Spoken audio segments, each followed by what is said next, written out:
Assalamualaikum warahmatullahi wabarakatuh.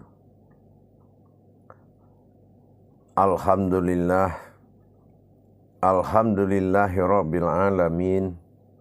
Assalatu wassalamu ala asyrafil anbiya'i wal mursalin, Sayyidina wa maulana Muhammadin.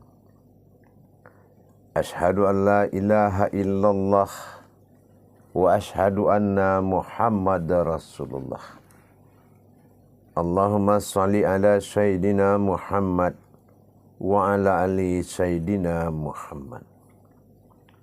Allahumma salli wa sallim wa barik wa karim ahzan nabil karim allazi min jalalika wa innal lazi fin jalalika wa innahu fin kitabika. Bersyukur kita kepada Allah dengan mengucapkan alhamdulillahirabbil alamin atas segala karunia, rahmah dan hidayahnya, serta dengan izinnya jugalah kita dapat menjalankan perintahnya, beramal dan beribadah.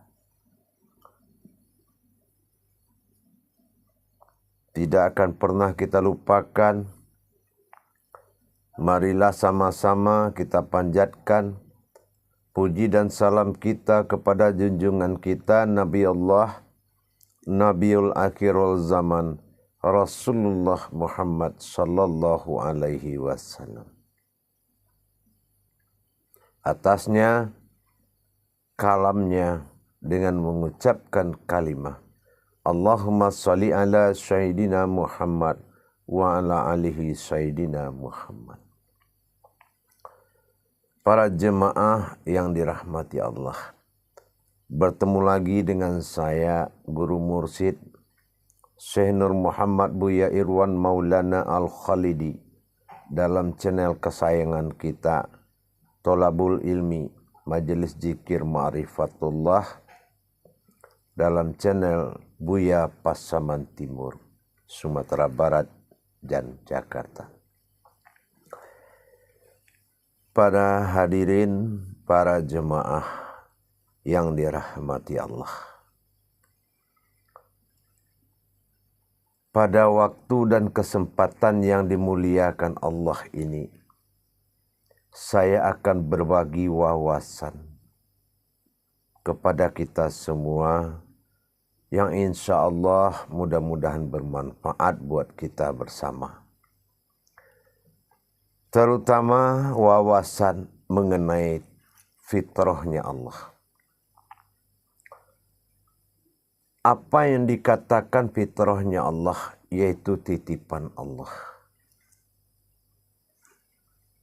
Banyak sungguh orang mengkaji yang mana orang tua ini, sebagai kita sebagai orang tua, dilarang anak durhaka kepada orang tua. Tapi perlu kita mengkaji sebaliknya. Apa yang kita kembali mengkaji sebaliknya?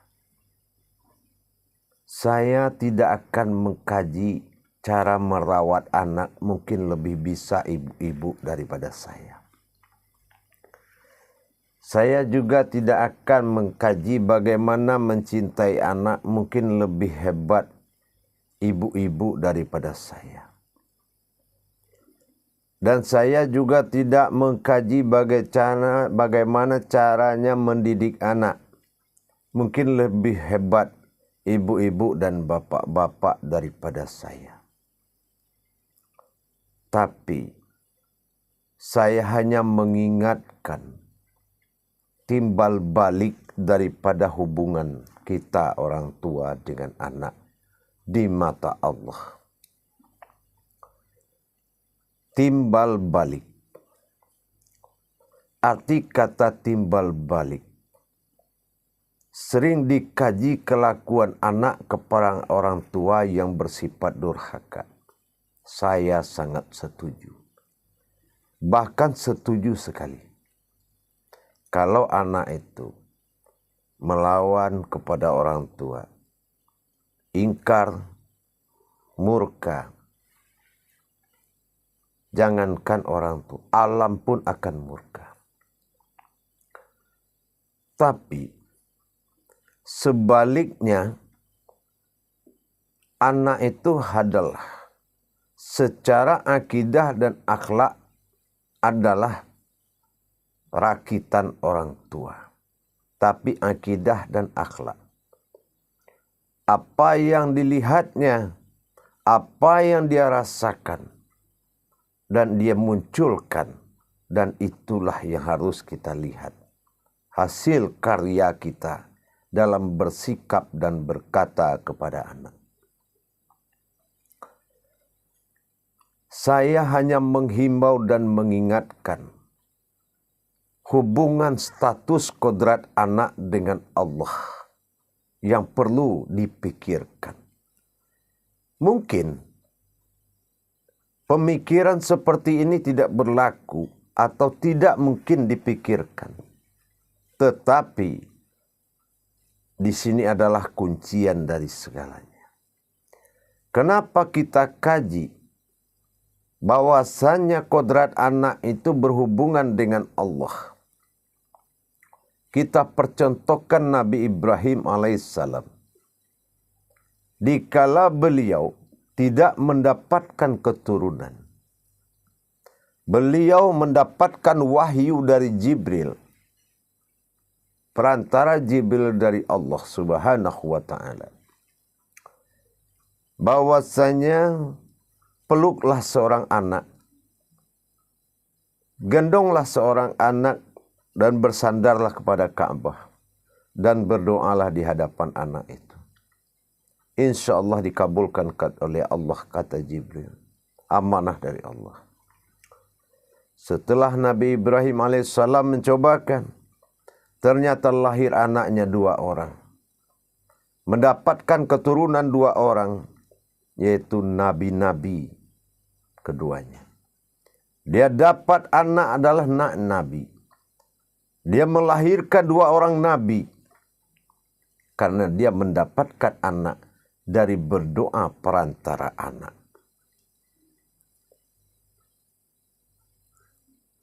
Para jemaah yang dirahmati Allah, bersikap seorang anak kepada orang tua mengalami masa 3x9. Masa 9x3. Apa artinya? 9 tahun pertama, sikap anak sangat menjadi perhatian orang tua. Sangat menggemaskan, bahkan sangat mencintai, bertambah cinta sayang kita. Tapi 9 tahun kedua, anak mencoba melawan kepada kita. Kenapa? Karena dia telah didatangi oleh marwah dirinya, yaitu hak-hak dirinya untuk bersikap menghadapi keadaan. Bersikap dengan kodrat-kodrat Allah pada diri. Hadirnya nilai-nilai ketuhanan tanpa dia sadari di dirinya, membuat dia sudah meminta sebuah keadilan. Membuat dia sudah meningkatkan sifat taraf kehidupannya, pribadinya. Itu proses perubahan kedua, 9 tahun kedua.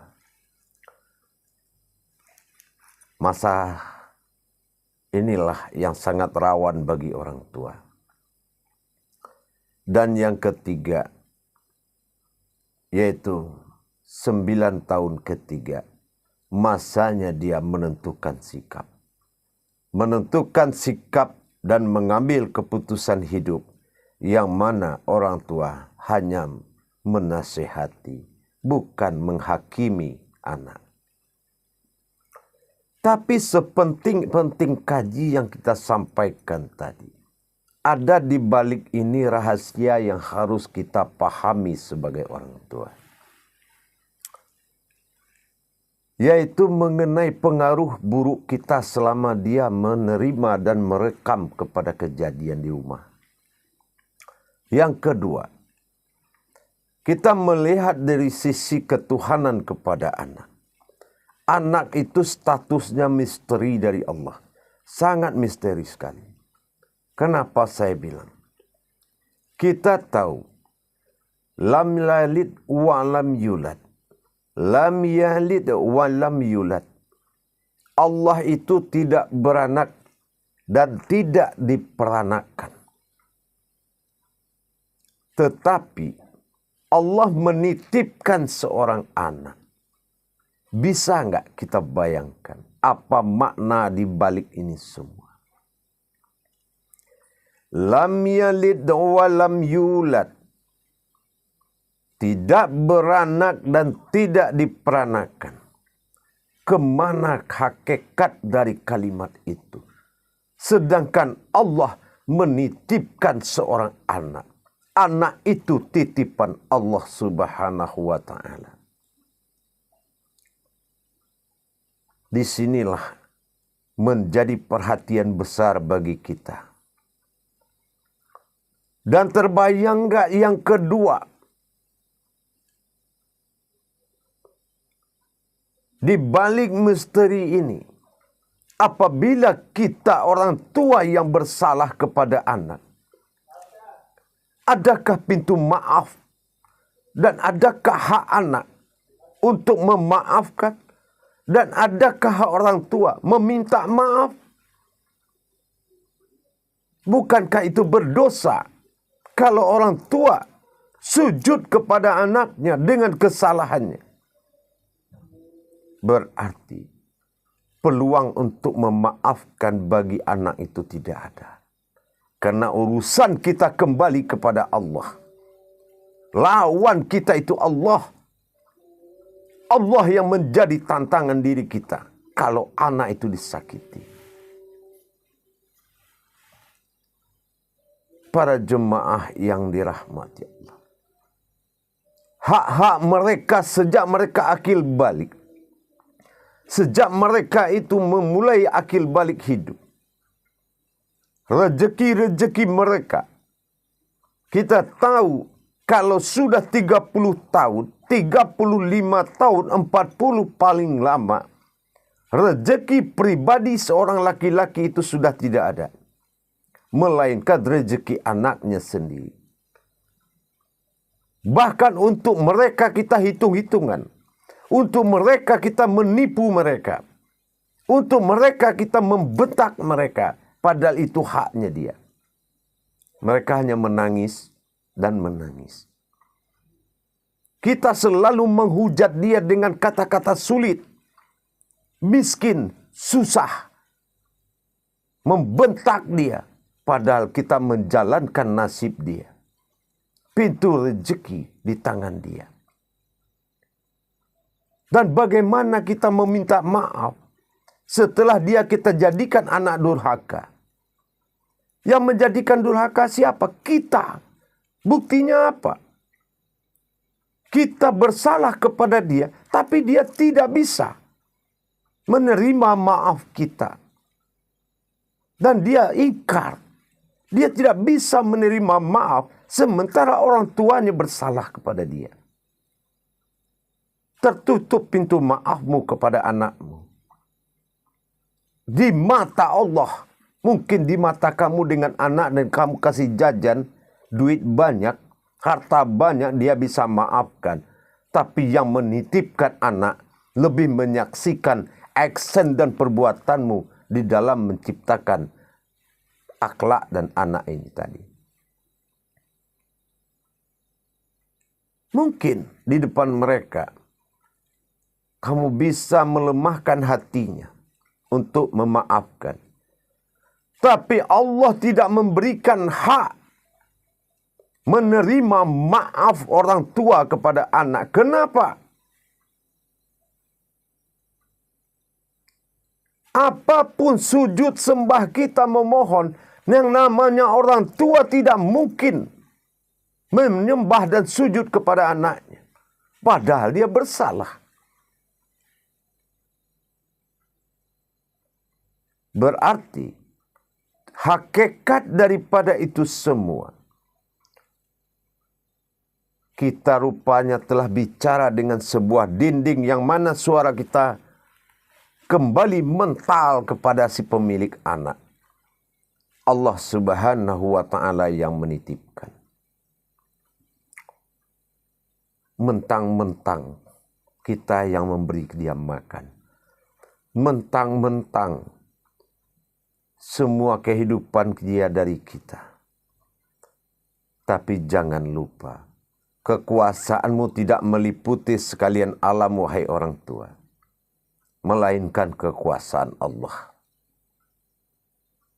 Jagalah sikap, cintailah mereka. Istrimu adalah anak orang, anakmu adalah anak kamu. Bersikaplah. Begitu juga wahai perempuan para ibu. Anakmu adalah anakmu, suamimu anak orang. Mana yang harus kamu pikirkan? Bersikaplah dengan jiwa ketuhanan. Cintailah kelebihan dan kekurangan.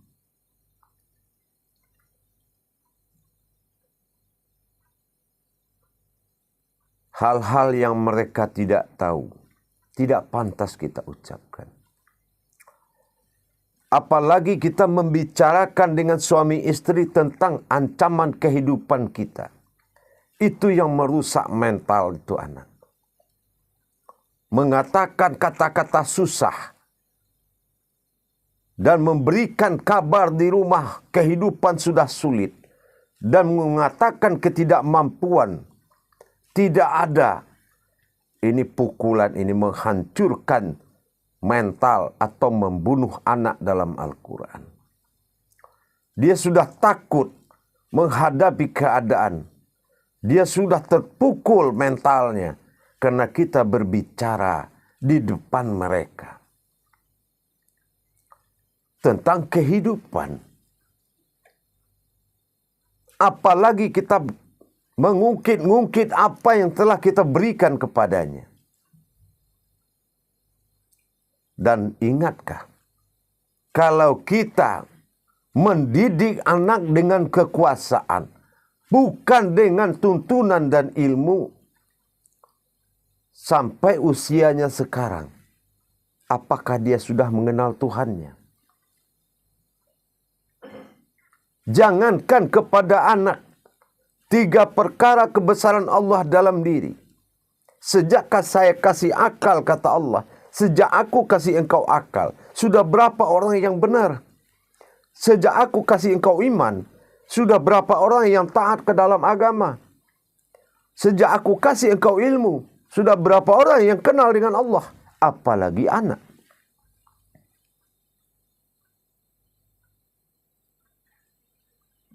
Ingat para jemaah, di mata Allah perhatian kepada anak itu sangat kuat. Ya mungkin dengan kondisi hidup terjadinya salah tingkah emosional, tapi hati-hati, di depanmu ada saksi mata Allah yang mana kamu bisa minta maaf kepadanya. Hanya dia yang bisa minta maaf kepada dia. Hanya dialah yang bisa minta maaf kepada orang tuanya. Berarti dia lebih dicintai oleh Allah daripada kita sendiri. Memang segala hadis-hadis mengatakan orang tua itu adalah sebagai pewarisnya Allah. Ridhonya orang tua, ridhonya Allah. Tapi ridho orang tua kepada anak, ridho seperti apa yang dimaksud? Ilahi anta maksudi wa ridhoka man lubi. Hanya Allah yang kau maksud di dalam menjaga anakmu, barulah itu ridho yang dimaksud untuk orang tua. Kalau tidak karena Allah kamu merawat anak kita, Kalau tidak karena Allah kamu jaga anakmu. Kalau tidak karena Allah maksudnya, apapun yang kita lakukan, sebagaimana kita menerima titipan seorang anak dari tetangga, kita jaga, kita selamatkan. Kenapa? Bahwasanya apa yang kita lakukan kepada anak, nanti Allah lakukan kepada kita. Ini ketemulah kaji. Ketemu dalam suatu kajian tinggi, syarat sahnya solat dalam berwudu. Af'alullah pada diri yang menggerakkan kamu. Dan kamu hanya menatap 3 rukun kodrat diri yang harus 3 kali kamu cuci dalam wudu. Tapi siapa yang mencuci itu? Siapa yang menggerakkan kamu? Membersihkan diri kodratmu itu. Kalau tidak Allah yang menuntunmu, dia sucikan dirimu. Dia yang punya af'al. Dia yang menggerakkan. Dia cuci mukamu. Dia bersihkan kamu dalam berwudu. Dan itulah yang kita lakukan kepada anak. Kita bersihkan. Kita suci. Allah bantu, Allah balikan. Allah yang membalas perbuatan baik kita kepada anak. Begitu juga kita diperlakukan oleh Allah di saat kita berwudu. Bersuci dan siapa yang mensucikan. Berwudu dan siapa yang mewudukan. Af'alullah. Semuanya dalam gerak Allah. Seperti kamu. Kita dikala kecil. Dimandikan dan dibersihkan orang tua. Allah juga bantu. Allah juga balas perbuatan baikmu kepada anakmu dengan Allah. Allah balas. Tapi kalau anak kamu jadikan tumbal dengan sakit hati kepada bapak, sakit hati kepada ibu, hati-hati.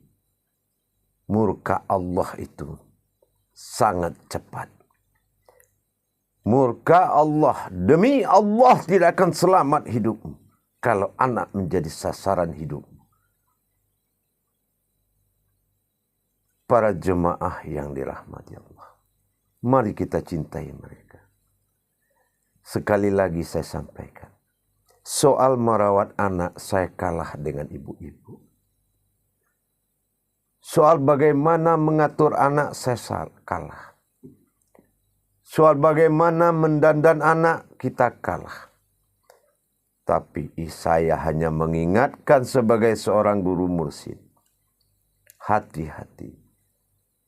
Sesungguhnya dia adalah rahimnya Allah.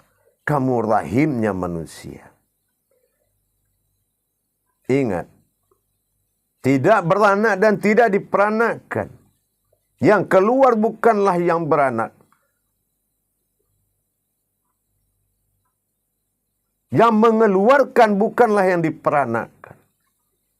Cuma bertajali Allah melalui alam rahim. Dan beramanah Allah kepada alam misal bernamanya Bapa. Bapa itu adalah misal. Sifat misal bagi Allah. Sifat umpama bagi Allah. Mari kita selamatkan hidup kita dengan mencintai anak. Jangan bikin masalah. Berusahalah untuk membentuknya. Seperti kita menarik benang dalam tepung. Benang jangan putus. Tepung jangan berserakan. Raut dan rangkullah. Dia adalah kekasih Allah. Anak ini misteri. Allah tidak punya anak, tapi Allah menitipkan anak. Titipan Allah. Maknanya sangat luar biasa. Ingat para jemaah, saya hanya bisa mengingatkan. Akan gugur semua amalanmu kalau kodrat-kodrat Allah kamu tentang. Kasih sayang adalah solusi. Bagaimana kita menjadi kekasih Allah yang sangat dia sayangi. Kekasih Allah yang sangat dia sayangi. Maka perbuatlah kepada anak. Seorang anak yang dikasih yang paling disayang. Bagaimana anak yang dikasihi, yang disayangi? Anak yang bikin air matamu keluar. Anak yang bikin kamu menangis. Itulah anak yang paling disayangi. Karena dia bisa menjatuhkan air mata kita. Karena kita sayang. Maknakan kepada sayang. Kalau kita tidak sayang, tidak mungkin kita menangis. Kalau tidak ada kita, mereka mau kemana? Ingat, neraka jahanam itu lebih sakit apabila kita mendengar jeritan anak. Maka Allah selalu menyampaikan dalam Al-Quran, lindungi keluargamu dari api neraka. Kenapa? Hanya teriakan dan jeritan keluarga kita, anak kita, yang sampai kepada surga itu. Sanggupkah kamu? Sanggupkah engkau jamaah para hadirin mendengar teriakan mereka minta tolong? Hanya dia, hanya suaranya yang akan sampai. Begitu juga di dunia ini. Setelah kita tinggalkan mereka dalam ajal sakaratul maut, kita melihat dia disakiti. Kita melihat dia tidak punya apa-apa. Kita melihat dia dipermainkan, ditinggalkan suami, disakiti, merana hidup. Apakah kamu bisa tenang di alam barzah? Apakah kamu bisa tenang? Solusinya, jadikanlah ibadah langsung itu. Amaliyah yang paling langsung dengan mencintai mereka. Senyumlah kepada mereka. Insya Allah. Baik para jemaah, saya hanya menasihati, mudah-mudahan bermanfaat. Sebagai orang yang beribadah kepada Allah, solusinya, tauhidnya, fitrah. Mendapatkan diri fitrah, diri kita dan diri anak. Insya Allah, jagalah itu dengan baik. Jangan sia-siakan. Yakinlah, di mata mereka ada Allah. Ciumlah mereka untuk Allah. Sayangi mereka karena Allah. Barakallahu ya karim ya rahman ya rahim. Akhirul kalam. Wabillahi taufiq wal hidayah. Assalamualaikum warahmatullahi wabarakatuh.